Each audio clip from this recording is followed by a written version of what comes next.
Stocks fell Friday as investors were provided a much stronger than expected report on the labor market.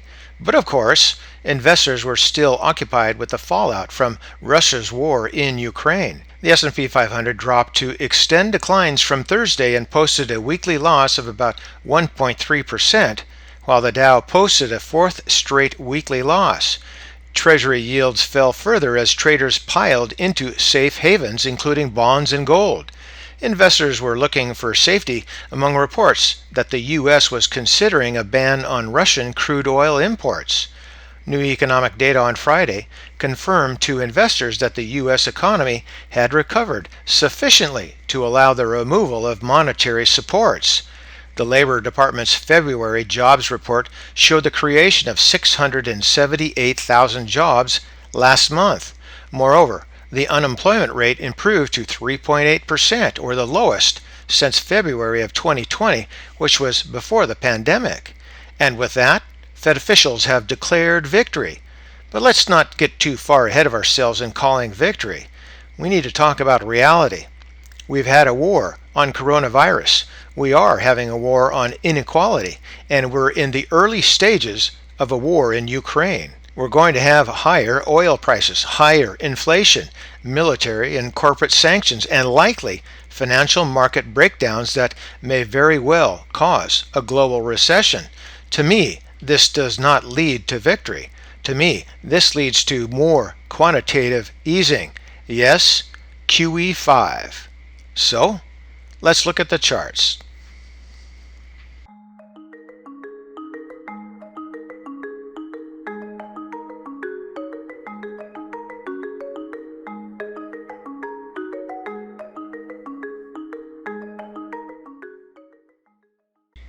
Two charts today, beginning with the 2-year weekly on the spiders, the SPY, and the close on Friday was 432.17. Now looking at the chart, you can see the 2-year channel basically running through here, and then the top line running through here. Of course, we breached that bottom line, came down here. We made an attempt to move on up, hit that 20 EMA, got reflected back. Then we had that one down day on the start of the Russia war in Ukraine, but we've recovered up to this point here. And again, I'm looking for a W. Up and down, and then hopefully on our way up. It's a bit of a struggle, but I think the steam is starting to gain more power. Now, moving here into volume, not really too much to report there, but certainly here in the MACD, you can see this large arch all the way across through here like that. Now, hopefully, we can bottom and base here relatively soon, perhaps like we did back here, hopefully better than that.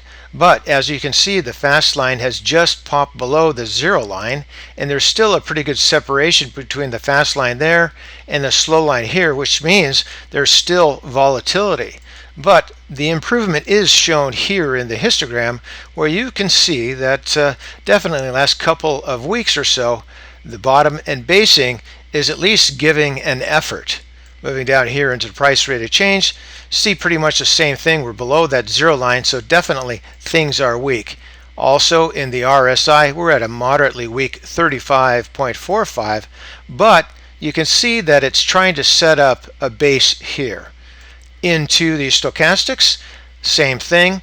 The fast line is trying to close in on the slow line, which would be at least some improvement. Hasn't quite bottomed and based, but I would imagine that's going to happen in the next couple of weeks or so, and then hopefully we can forge ahead.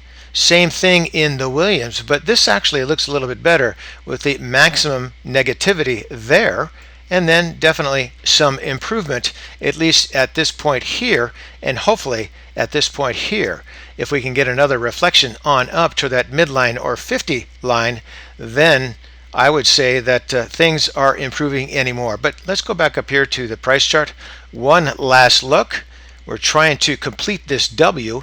So now let's go to the 6-month daily chart.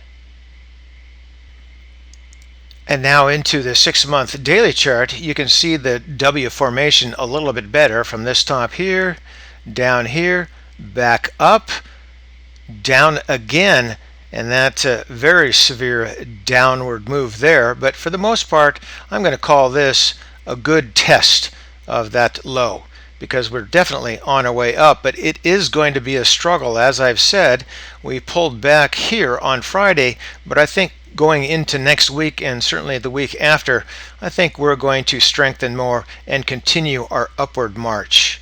Moving here into volume, this is not real good in showing you how things are improving, but for the most part, you can see that there is a downward level of volume. So hopefully things continue to calm down.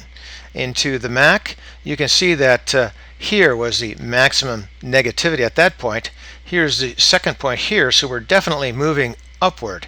Now we're having a bit of struggle here in the last several days, certainly this week, but I think that struggle is going to continue.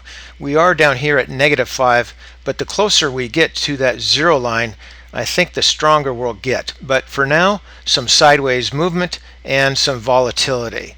Pretty much the same thing there in the histogram, but it does show you that improvement is being made. There into the price rate of change, not much different there. Wants to bottom here and then head on up. I think that's the probability, at least for now.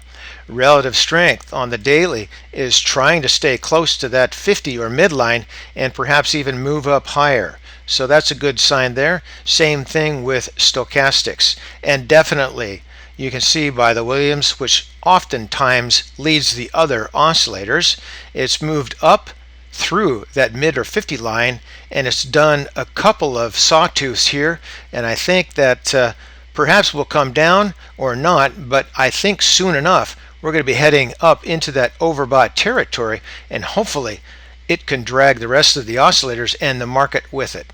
Back on up to the price chart, one last look, and we're hoping into next week and certainly the week after some more improvement, and definitely a move hopefully above 440 into 450.